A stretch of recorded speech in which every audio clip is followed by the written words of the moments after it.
မကောင်းတဲ့အလုပ်တွေအပြောတွေကိုလှုပ်ထားပြောထားတဲ့ပုဂ္ဂိုလ်ပင်ဖြစ်စေကမူအဲ့ဒီမကောင်းမှုကအကျိုးမပေးသေးဘူးဆိုလို့ရှိရင်ကောင်းတာတွေကိုသူတွေ့မြင်ရသေးတယ်တဲ့လူမိုက်တွေလူယုတ်မာတွေပင်ဖြစ်စေကမူသူတို့လှုပ်ထားတဲ့အလုပ်တွေကအကျိုးမပေးသေးခင်မှာတော့ကောင်းတာတွေကိုတွေ့မြင်ရသေးတယ်တဲ့သဘောပေါက်ရလားသူတို့လှုပ်ထားတဲ့မကောင်းမှုတွေကအကျိုးပေးပြီလဲဆိုရောမကောင်းတာတွေကြီးကိုပဲဇက်တိုက်ကြီးတွေ့ရတော့တာပဲတဲ့ဒါကပထမဂါထာရဲ့အဓိပ္ပာယ်ထပ်ပြီးတော့ရှင်းပြမယ်ဗျာမကောင်းတာတွေအများကြီးလှုပ်ထားတဲ့လူမိုက်တွေပင်ဖြစ်စေကမူအဲ့ဒီသူတို့လှုပ်ထားတဲ့မကောင်းမှုတွေအကျိုးမပေးသေးသမျှကာလပတ်လုံးကောင်းတာတွေကိုမြင်နေရသေးတယ်အဲ့ဒီသူတို့လှုပ်ထားတဲ့မကောင်းမှုတွေအကျိုးပေးပြီလဲဆိုတော့မကောင်းတာတွေကြီးဒုက္ခတွေကြီးတွေ့ရတော့မြင်ရတော့တာပဲတဲ့သဘောပေါက်လားနောက်ဒုတိယဂါထာကဘာပြောတုံဆိုတော့ယထာစယာဝါခြင်းများလောက်သောကာလပတ်လုံးဗဒရံကောင်းမှုသည်နပိစတိအကျိုးမပေးသေးတာဝတို့ကောင်းမှုအကျိုးမပေးသေးသမျှကာလပတ်လုံးပရောပိကောင်းတဲ့ပုဂ္ဂိုလ်ပင်ဖြစ်စေကားမူ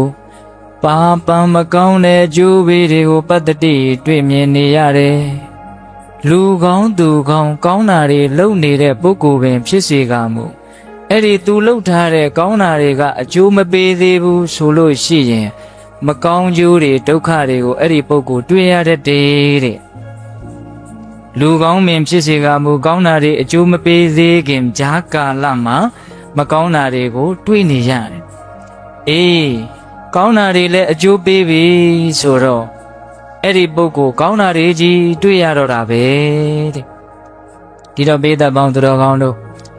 ကံတရားတွေရဲ့အကြောင်းကနည်းနည်းကျပြန့်လွန်းတော့တိတိကျကျမှန်မှန်ကန်ကန်နားလည်ဖို့ခက်ခဲတယ်ကောင်းတာလုပ်ပြီးမလို့မကောင်းတာတွေတွေ့နေရတတ်တယ်မကောင်းတာလုပ်ပြီးမလို့ကောင်းတာတွေတွေ့နေရတတ်တယ်ဒါကြောင့်ကံတရားကိုတန်တရားဝင်ကြတဲ့ပုံကိုယ်တွေဒီကနေ့ခေတ်လူတွေအများကြီးရှိတယ်လို့ဦးဇင်းတို့ထင်တယ်တချို့ဗုဒ္ဓဘာသာဝင်ဆိုတော့ကိုကမပြောရဲဘူးလေမပြောရဲပဲမလို့တူတူတိတ်တိတ်တော့ပြောနေတာပဲဟာကြည့်ပါဦးသူတို့မကောင်းတာတွေလုပ်နေတာဒါပေမဲ့ချမ်းသာလိုက်တာလဲလွန်ရောမပြောကြဘူးလားမကောင်းတာတွေလုပ်ပြီးတော့ဘာလို့ချမ်းသာတာတော့ဖခင်ကမကောင်းတာလုပ်ရင်မကောင်းတာဖြစ်မှာပဲလို့ဟောထားတာအခုသူတို့မကောင်းတာလုပ်နေတာဘာလို့ချမ်းသာတာတော့တိတ်တိတ်ကလေးမေးနေတာတွေမရှိဘူးလားတချို့ပုံကိုယ်တွေကြတော့ကြဲကြဲပြန့်ပြန့်တောင်ပြောတာတွေရှိတယ်ဟုတ်လားတချို့ကောင်းတာတွေလုပ်နေတယ်ကြည့်ပါဦးကောင်းတာလုပ်တယ်ပြောနေတယ်ဆင်းရဲလိုက်တာလဲလွန်ရောကောင်းတာတွေလုပ်ပြီးတော့မကောင်းတာတွေကြီးဇက်တိုက်တွေ့နေတဲ့လူတွေကမတွေ့ဘူးလားအဲ့ဒါတွေကိုရည်ရွယ်ပြီးတော့မြတ်စွာဘုရားကဒီမှာပြောနေတာဟုတ်လားကောင်းတာလုပ်တဲ့ပုဂ္ဂိုလ်ပင်ဖြစ်စေကားမူအဲ့ဒီကောင်းမှုကြီးကအကျိုးမပေးသေးခင်မှာတော့မကောင်းတာတွေကိုသူလက်တလောတွေ့ရတတ်တယ်ဒါပေမဲ့ကောင်းတာတွေအကျိုးပေးပြီလဲဆိုတော့ကောင်းတာတွေကြီးပဲတွေးတော့တာပါပဲတဲ့ဟုတ်လားဂါထာလေးနှစ်ပုဒ်ကဆန့်ကျင်ဘက်လေးတွေကိုပြောထားတာနော်မကောင်းတာတွေလုပ်တဲ့ပုဂ္ဂိုလ်ပင်ဖြစ်စေကမူမကောင်းမှုအကျိုးမပေးသေးခင်မှာတော့ကောင်းတာတွေတွေ့ရသေးတယ်မကောင်းတာတွေလည်းအကျိုးပေးပြီဆိုတော့မကောင်းတာတွေကြီးပဲတွေ့ရတော့တာပဲတဲ့ဒါကိုမျက်စိမလဲဖို့လိုတယ်နော်ဟုတ်လားမျက်စိမလဲဖို့လိုတယ်ဒီဂါထာလေးကိုမြတ်စွာဘုရားဘယ်သူကိုအကြောင်းပြုပြီးတော့ဟောတာလဲဆိုတော့နာရပိန်တတိကြီးကိုအကြောင်းပြုပြီးတော့ဟောတာပိဋိဘယ်သူကိုအကြောင်းပြုပြီးဟောတယ်အနာရပိန်တတိကြီးကိုအကြောင်းပြုပြီးတော့ဟောတာဟောစရာအကြောင်းလေးကဘလို့ဖြစ်လာတာလဲဆိုတော့ဦးဇင်းတို့အနာရပိန်တတိကြီးကမြတ်စွာဘုရားရဲ့သာသနာတော်မြတ်ကြီးကို54ကတိတိတိစွန့်ကြဲပြီးတော့ရှိသမျှစည်းစိမ်တွေအကုန်ကြခံပြီးတော့သာသနာတော်မြတ်ကြီးကိုထောက်ပံ့ခဲ့တယ်ဆိုတာကြားဘူးတယ်နော်အကြောင်းတော်ကိုလည်းတရက်ကို3កောင်းလောက်သွားတယ်သွားတိုင်းလည်းပဲလက်ချီသွားတာမဟုတ်ဘူးလှူဝဲတန်းဝဲနဲ့ယဟန်တန်ဃာတော်တွေအတွက်အားလုံးကိုယူဆောင်ပြီးတော့သွားတာအဲ့ဒါလိုနဲ့နေလာလိုက်တာတန်ဃာတော်ရှင်မြတ်တွေကလည်းဘုရားမှုရှိတဲ့တန်ဃာတော်ရှင်မြတ်တွေကလည်းနေ့တိုင်းလို နာရပင်တထေးကြီးရဲ့အိမ်ကိုကြွရောက်ပြီးတော့စွန့်စားတာတွေချီးမြှင့်တာတွေလုပ်တာကိုလုပ်တော့ဘာဖြစ်လဲဆိုတော့အဲ့ဒီနာရပင်တထေးကြီးရဲ့အိမ်မှာတတိုင်းတွေကအထက်ထက်ကာယံထားတာအဲ့ဒီမှာစတုထမြောက်တတိုင်းမှာမုတ်မှာစောင့်နေတဲ့နတ်တစ်ယောက်ရှိတယ်အဲ့ဒီနတ်ကမိစ္ဆာဒိဋ္ဌိနတ်ဟုတ်လားအဲ့ဒီနတ်ကသူကမုတ်ပေါ်မှာအမြဲတမ်းနေနေတာဒါပေမဲ့လို့ဘုရားမှုရှိတဲ့တန်ဃာတော်တွေကြွလာရင်သီလရှိတဲ့ပုဂ္ဂိုလ်တွေကအောက်ကဖြတ်သွားတာဆိုတော့အဲ့ဒီတန်ဃာတွေအဝင်အထွက်လို့တိုင်းသူနဲ့သူ့မိသားစုကမြေကြီးပေါ်ကိုဆင်းဆင်းပြီးတော့နေရတာအဲ့ဒါကို तू မကြိုက်ဘူးမကြိုက်တော့ဘာလုပ်လဲဆိုတော့တရက်လည်းမဟုတ်တနေ့လည်းမဟုတ်တလလည်းမဟုတ်နှစ်တည်းလည်းကြာလာပြီဆိုတော့တန်ဃာတော်တွေဒီအိမ်မလာစေခြင်းဘူးအဲ့ဒီတော့ဘာလုပ်လဲဆိုတော့တထေးကြီးကိုလည်းမပြောရဲဘူးတထေးကြီးကသောတာပန်အရိယာကြီးလေအဲ့ဒီတော့ तू ဘယ်သူကိုပြောလဲဆိုတော့အဲ့ဒီတထေးကြီးရဲ့အမှုကိစ္စအားလုံးကိုဥဆောင်ပြီးတော့ဆောင်ရွက်ပေးတဲ့အမှုဆောင်လူကြီးစီကိုချင့်ကပ်ပြီးတော့ပြောတာအဲ့ဒီနတ်ကကိုထင်ရှားပြပြီးတော့တောင်ပြောတာနော်သင်တို့တထေးကြီးကစီဝါရေးလည်းဘာမှမလုပ်ဘူးအမြဲတမ်းပေးကမ်းနေတာယဟန်ဂေါတမရဲ့သာသနာမှာအမြဲတမ်းစွန့်လူနေတာဆိုတော့တနေ့မွဲသွားလိမ့်မယ်ဒါကြောင့်တန်ဃာတွေကိုဒီအိမ်မလာစေနဲ့အဲ့ဒီလိုပြောတော့အမှုဆောင်လူကြီးကလည်းသူတော်ကောင်းကြီးဆိုတော့သင်ပါပြောတာတော့တထေးကြီးကငါရဲ့ရောင်စွန်းကနေကင်ဆွဲပြီးတော့အိမ်ကနှင်ထုတ်မယ်ဆိုရင်တောင်မှငါဒီစကားမပြောနိုင်ဘူးအဲ့ဒါနဲ့နတ်ကလက်လျှော့နောက်နာရပင်တထေးကြီးရဲ့သားကြီးစီကိုချင့်ကပ်ပြီးတော့တခါပြောပြန်တယ်သားကြီးကလည်းလက်မခံအဲ့ဒါလို့နဲ့တထေးကြီးကိုတော့ तू လုံးဝမပြောရဲဘူးနော်အဲ့ဒါလို့နဲ့နေလာရင်နဲ့နောက်တော့ဘာဖြစ်လဲဆိုတော့တထေးကြီးကဆင်းရဲနွမ်းပါသွားတာဘာလို့ဆင်းရဲနွမ်းပါသွားလဲဆိုတော့တထေးကြီးစီကနေပြီးတော့ငွေကြေးတွေကိုချေးငှားပြီးတော့လောက်ကြတဲ့ကုန်တယ်ပေါက်စလေးတွေရှိတယ်အဲ့ဒီကုန်တယ်ပေါက်စလေးတွေကစုစုပြီးတော့ငွေချေးတာငွေပေါင်း38ကလေးတန်180ကျော်လောက်နော်အဲ့ဒါတွေကိုတထေးကြီးကစီးပွားရေးမှာသိပ်ပြီးတော့အာယုံမဆိုင်ဖဲနဲ့သာသနာရေးကိစ္စကိုပဲစိတ်ဝင်စားနေတာဆိုတော့အဲ့ဒီကုန်တယ်ငယ်လေးတွေကပြန်မပေးဘူးအဲ့ဒါတထေးကြီးမှာငွေ18ကလေးကျွေးထဲမှာနစ်နေတာဟုတ်လားပြီးတော့ဘိုးဘွားမိဘအဆက်ဆက်ပိုင်ခဲ့တဲ့အရှိရဝတီမြစ်ကမ်းတစ်ဘေးမှာမြုပ်ထားတဲ့ငွေ38ကလေးကြီးဦးတွေထဲမှာအလုံးပိတ်ပြီးတော့မြုပ်ထားတာတွေရှိတယ်အဲ့ဒါလည်းအရှိရဝတီမြစ်ကြောကရေကြီးတော့တခါတည်းတိုက်စားပြီးတော့မျောပါသွားတာအဲ့ဒီငွေအိုးကြီးတွေဟာမပွင့်မဲနဲ့အလုံးပိတ်ကြီးတွေလိမ့်ပြီးတော့မြစ်ရဲ့ကျမ်းမြေရှောင်းလိမ့်ပြီးတော့အဲ့ဒါသမုဒ္ဒရာအထိရောက်နေတာအဲ့ဒါ38ကလေးတဲ့အဲ့ဒီမှာတထေးကြီးမှာတော်တော်ကြီးကိုဆင်းရဲနွမ်းပါသွားတော့ဘုရားမှုရှိတဲ့တန်ဃာတော်တွေကိုဟိုတုန်းချမ်းသာတုန်းကလို့ကောင်းကောင်းမွန်မဆက်ကပ်နိုင်ဘူးစကဝဲထမင်းဘုံရီဟင်းတဲ့ဒါလေးပဲလှူနိုင်တာအဲ့ဒါတထေးကြီးကစိတ်မကောင်းဘူးတထေးကြီးကစိတ်မကောင်းတော့ဒီနေ့တော့မြတ်စွာဘုရားထံတော်မောက်အဲ့ဒီတထေးကြီးရောက်သွားတယ်ရောက်သွားပြီးတော့ရှင်ဘုရားတဲ့ဘုရားမှုရှိတဲ့တန်ဃာတော်တွေကိုဘုရားတပည့်တော်မုံမြတ်မဆက်ကပ်နိုင်တဲ့အတွက်ကြောင့်စိတ်မကောင်းဘူးဘုရားအဲ့ဒီလိုလျှောက်တော့မြတ်စွာဘုရားကတခါကြီးစိတ်မကောင်းမဖြစ်ပါနဲ့သင်ရဲ့လှူပွဲဝိတုကညံ့မိမယ်လို့အလှူခံပုဂ္ဂိုလ်ကသီလသမารိပညာနဲ့ပြည့်စုံတဲ့ဖယားလက်ထက်သာသနာတွင်ကာလာကြီးမှာဆိုတော့အလှူခံပုဂ္ဂိုလ်ကတိတ်မြင့်မြတ်တဲ့အတွက်ကြောင့်အင်မတန်အကျိုးကြီးတယ်တဲ့ငါဖယားတခုသောဘဝတုန်းကဝေလာမဆိုတဲ့ပုံသားကြီးဖြစ်ခဲ့တယ်စီးတဲ့ဥစ္စာလည်းတိတ်ပြီးတော့ကြီးကျယ်ပိုင်ဆိုင်ခဲ့ဘူးတဲ့အဲ့ဒါအလှူဒါနရဲ့အကျိုးပေးတွေကိုတိတ်ယုံကြည်တဲ့အတွက်ကြောင့်ငါအများကြီးအလှူဒါနတွေပြုခဲ့တာဘယ်လောက်ထိပြုလဲဆိုလို့ရှိရင်အနီးနားဝန်းကျင်မှာရှိတဲ့လူတွေလဲမလို့ရဘဲနဲ့ထွန်တုံးတွေကိုထောင်ထားရောက်လောက်အောင်ငါအလှူဒါနကြီးကိုပြုခဲ့တာထမရေချောင်းစီးဆိုတာအဲ့ဒီတုန်းကမှတကယ်တဲ့မြတ်စွာဘုရားကအဲ့ဒါပေးခဲ့တာမြတ်ရွှေလီမန်းနေနဲ့ထည့်ပေးတယ်ငွေလီမန်းနေနဲ့ထည့်ပေးတယ်အဝတ်အစားတွေအစားအသောက်တွေအကုန်လုံးအသုံးအဆောင်ငါမလှူဘူးတာဆိုရင်မရှိတော့အောင်အကြီးကြီးလှူခဲ့တာဒါပေမဲ့လို့တဲ့အလှူရဲ့အစာပေါင်းများစွာနှိမ့်ချတဲ့ကုသိုလ်ကောင်းမှုကိုပဲငါရခဲ့တာအဲ့ဒီမှာမြတ်စွာဘုရားရှင်ကိုတော်မြတ်ကြီးဝေလာမသုတ်တံဆိုတာကိုဟောပါတယ်ဘုရားတို့နဝကနိပတ်မှာလာရှိတယ်အင်္ဂုတ္တပါဠိတော် ဟုတ်လားဒါပေမဲ့လို့အဲ့ဒီတုတ်တန်ကြီးကိုဦးဇင်းတို့အကျေတဝန်းပြောဖို့ရည်ရွယ်ထားတာမဟုတ်လေတော့ဒီပြင်ပြောစရာတွေကအများကြီးရည်ရွယ်ထားတာရှိတယ်လေအဲ့ဒီဝေလာမတုတ်တန်မှာမြတ်စွာဘုရားကပြောတာလေးကမှတ်သားစရာကောင်းလို့အကြံဉာဏ်လေး2မိနစ်3မိနစ်လောက်လေးနဲ့အပြီးပြောမယ်နော်ဝေလာမတုတ်တံမှာဆိုလိုရင်းကဘာလဲဆိုတော့သာသနာ့ဘကာလမှာသူတော်ကောင်းစိတ်မရှိတဲ့ပုဂ္ဂိုလ်တွေသီလနဲ့မပြည့်စုံတဲ့ပုဂ္ဂိုလ်တွေကိုပေးရလှူရတာထက်သီလနဲ့ပြည့်စုံတဲ့ပုဂ္ဂိုလ်တွေကိုပေးလှူရတာကမြတ်တယ်အဲ့ဒါလိုသာသနာ့ဘမှာလှူရတာတဲ့တရဏဂုံ3ပါးတည်တဲ့ပုဂ္ဂိုလ်ကိုလှူရတာကမြတ်တယ်ကုသိုလ်ကောင်းမှုတို့ရဲ့တန်ဖိုးကိုအကဲဖြတ်ပြတာတရဏဂုံနဲ့ပြည့်စုံတဲ့ပုဂ္ဂိုလ်ကိုလှူရတာတဲ့၅ပါးသီလနဲ့ပြည့်စုံတဲ့သာသနာ့တွင်သားကိုလှူရတာကမြတ်တယ်ဟုတ်လား၅ပါးသီလနဲ့ပြည့်စုံတဲ့ပုဂ္ဂိုလ်ကိုလှူရတာတဲ့၅ပါးသီလနဲ့ပြည့်စုံတဲ့ပုဂ္ဂိုလ်ကိုလှူရတာတဲ့သောတာပန်တည်နေတဲ့ပုဂ္ဂိုလ်ကိုလှူရတာမြတ်တယ်ဒါနတွေကိုစစ်ဆေးနေတာနော်သောတာပန်နဲ့သဂရဂံနဲ့အနာ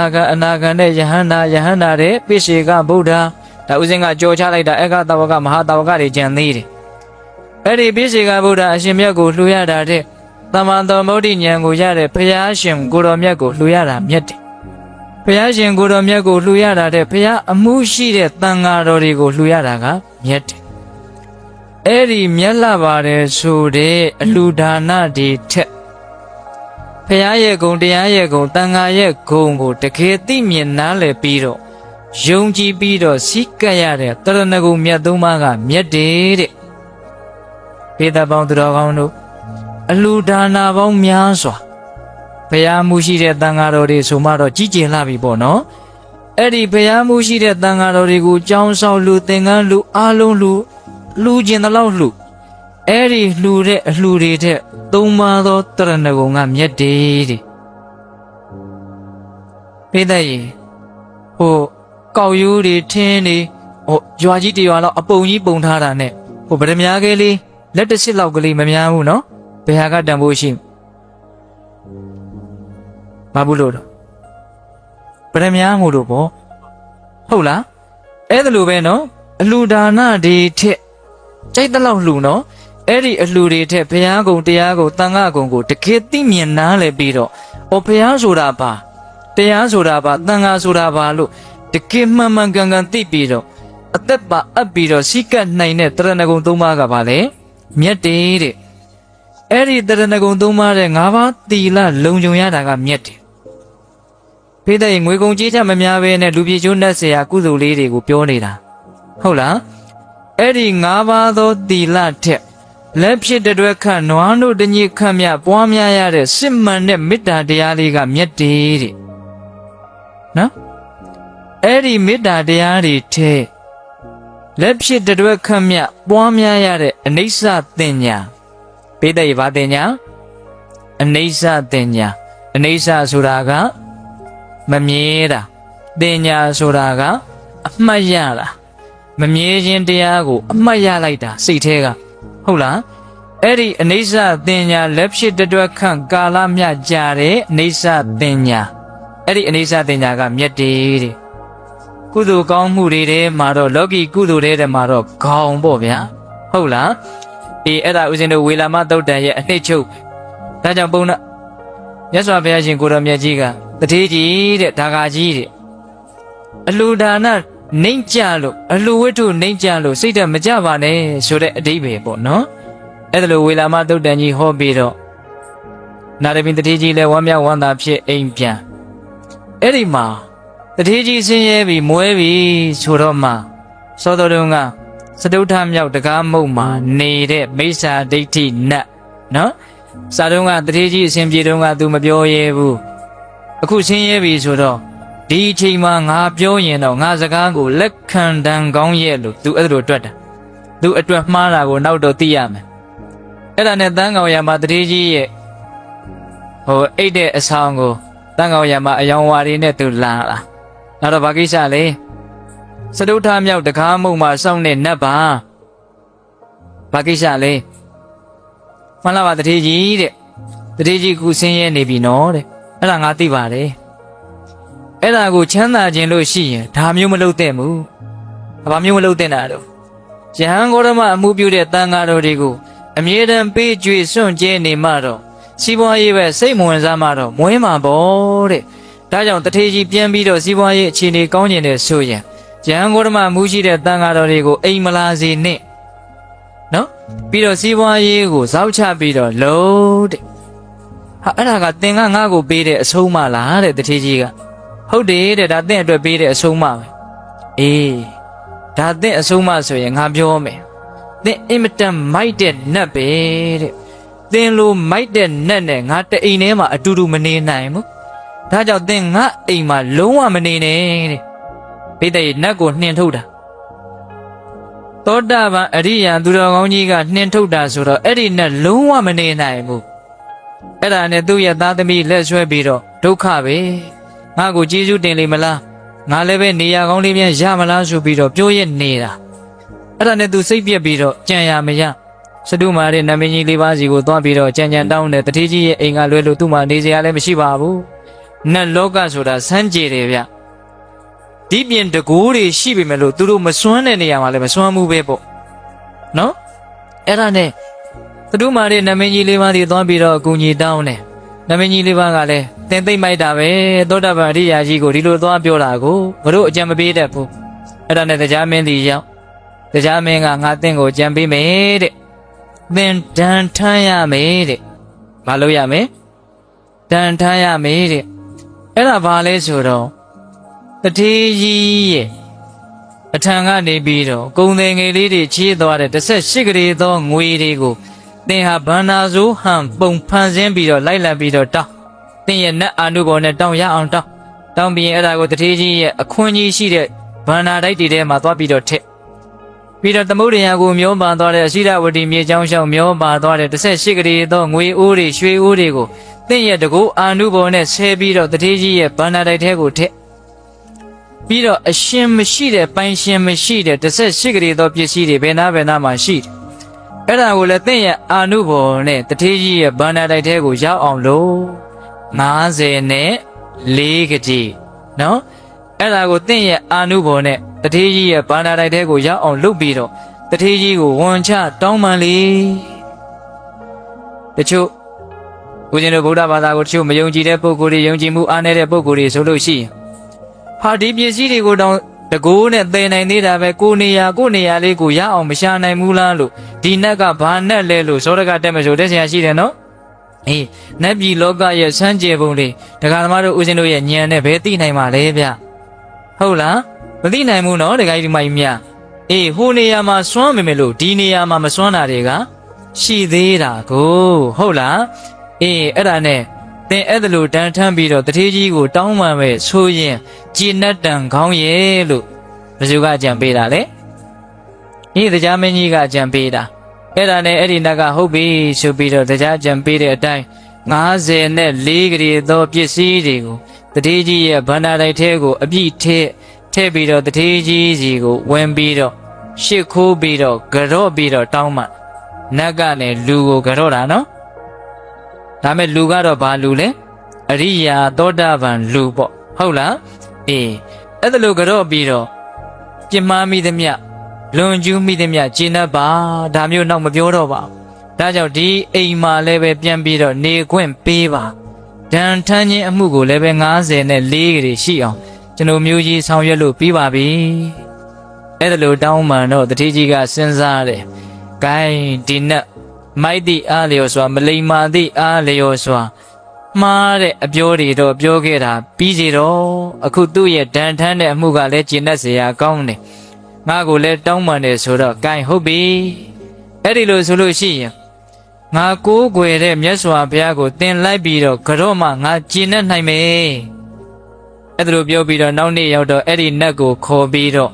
မြတ်စွာဘုရားစီကိုသွားတယ်တတိကြီးကလူကနတ်ကိုခေါ်သွားတာနော်အေးမြတ်စွာဘုရားဒီလည်းရောက်ပြီဆိုတော့မှရှင်ဘုရားဒီလိုဒီเจ้าမဲဘုရားဒီနတ်ကဒီလိုပြစ်မှားတယ်ဘုရားဆိုတော့မြတ်စွာဘုရားကဟုတ်လား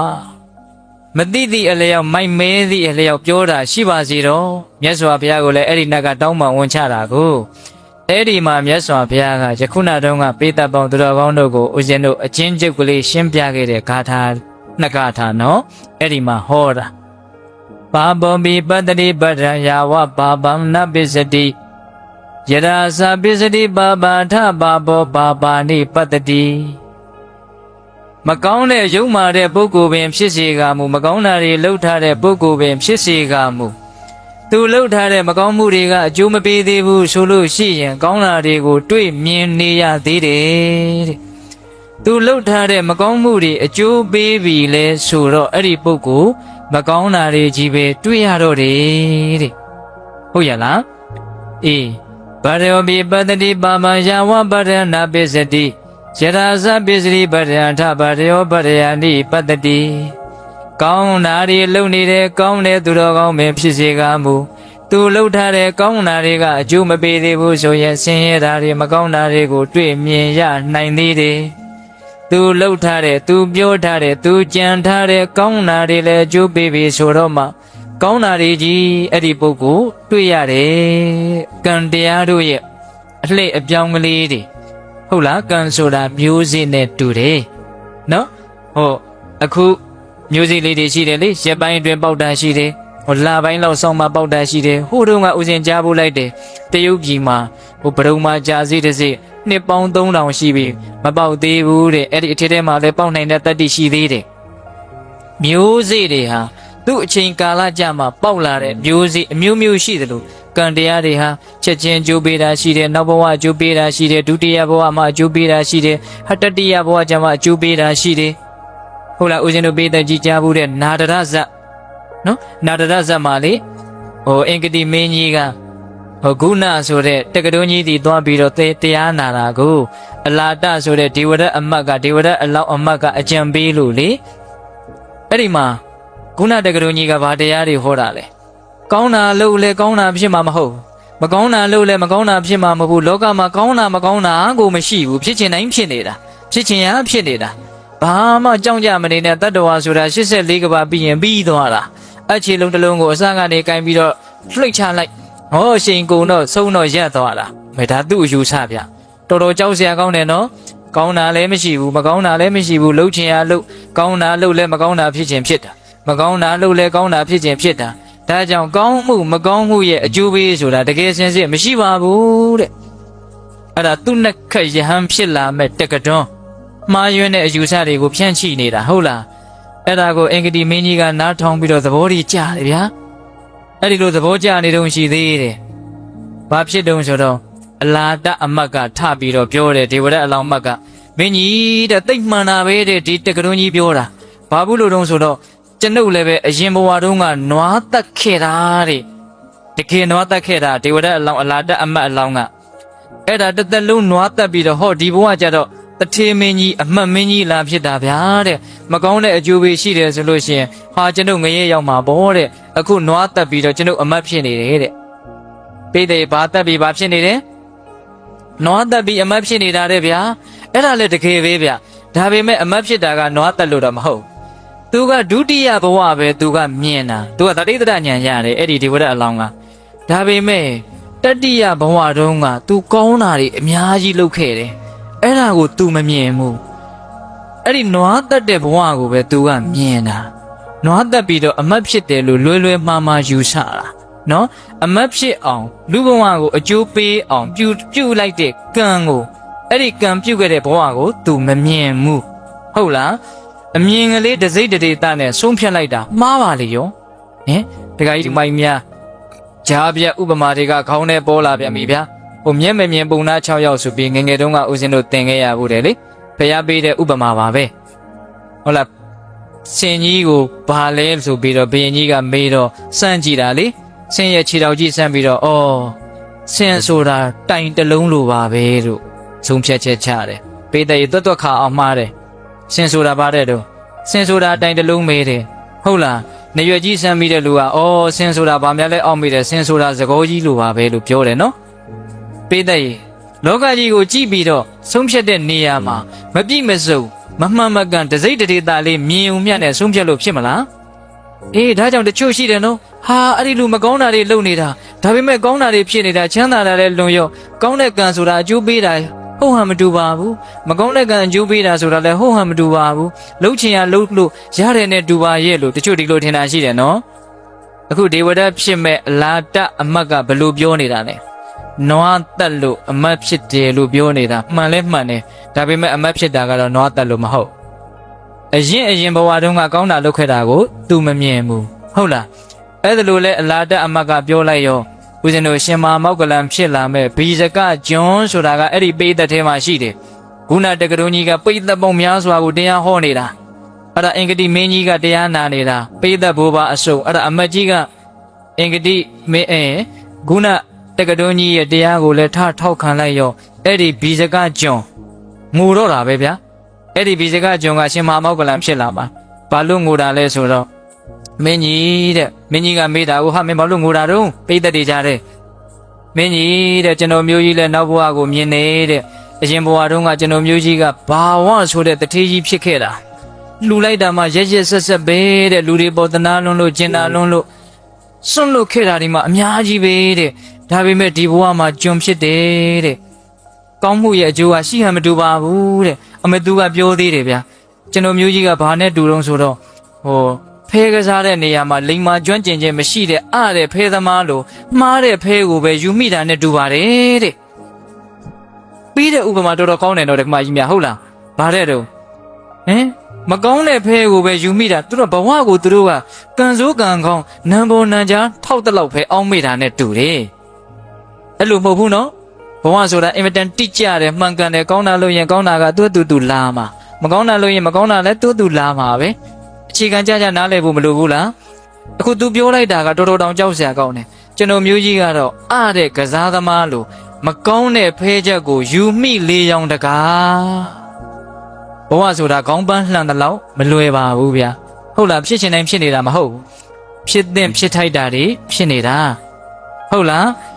အဲ့ဒါလိုဘီဇကကြုံကထပြီးတော့ငိုတော့အင်္ဂတိမင်းကြီးကလုံးဝမိစ္ဆာဒိဋ္ဌိအယူကို तू ကြိုက်သွားပြီဟုတ်တယ်ဘယ်အဲ့ဒီဘီဇကကြုံကသူကလှူခဲ့တဲ့တထေးဘဝကိုပဲမြင်တာအဲ့ဒီရဲ့အရင်တဘဝကြော်တုံးကသူက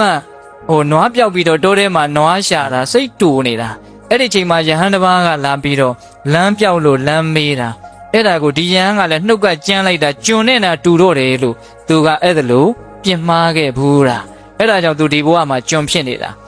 သူဘာဝတထေးကြီးဘဝတုန်းကလှူခဲ့တဲ့စေတနာတွေကအကျိုးမပေးသေးဘူးဟုတ်လားအဲ့တော့ကံနေဆိုတာကမြဲတဲ့ကံရှိတယ်မမြဲတဲ့ကံရှိတယ်ဟုတ်လားနောက်ဘဝအကျိုးပေးတာရှိတယ်တတိယဘဝကျမှအကျိုးပေးတာရှိတယ်ဒီဘဝတည်းအကျိုးပေးတာရှိတယ်ကဲထားတော့အဲ့တော့ပိဋကတ်တို့ကိုဦးဇင်းတို့ကြားပြက်ကလေးဒါကရှင်းပြတာနော်ဟုတ်လားဒါကြောင့်ကောင်းတာလုပ်တဲ့ပုဂ္ဂိုလ်ပင်ဖြစ်စေကမူကောင်းမှုအကျိုးမပေးသေးဘူးဆိုရင်တော့မကောင်းတာကိုတွေ့ရအောင်ပါပဲဟုတ်ရလားကောင်းမှုအကျိုးပေးပြီဆိုတော့မှကောင်းတာတွေကိုတွေ့ရပါလိမ့်မယ်ဟုတ်ရလားမကောင်းတဲ့ပုဂ္ဂိုလ်ပင်ဖြစ်စေကမူမကောင်းတာတွေအကျိုးမပေးသေးသမျှကောင်းတာတွေကိုသူတို့တွေ့ရအောင်ပါပဲဟုတ်လားမကောင်းတာတွေလည်းအကျိုးပေးပြီဆိုတော့မှမကောင်းတာတွေကြီးတွေ့ရတော့တာအဲ့ဒီဂါထာနှစ်ပုဒ်ကိုမြတ်စွာဘုရားကအဲ့ဒီအနာတပင်တထေးကြီးခေါ်လာတဲ့နတ်ကိုအကြောင်းပြုပြီးတော့ဟောလိုက်တာအဲ့ဒီနတ်သောတာပန်ဖြစ်ပိဋကဘာဖြစ်တယ်သောတာပန်ဖြစ်တယ်ဗျအဲ့ဒီလိုသောတာပန်ဖြစ်တော့သူတော်တော်ကြီးကြည်ညိုပြီးတော့မြတ်စွာဘုရားကိုတကယ်ကိုပဲဝန်ချပြီးထပ်ပြီးတော့တောင်းပန်တယ်အဲ့ဒီမှာမြတ်စွာဘုရားကသူ့ကိုခွင့်လွှတ်ပါတယ်နော်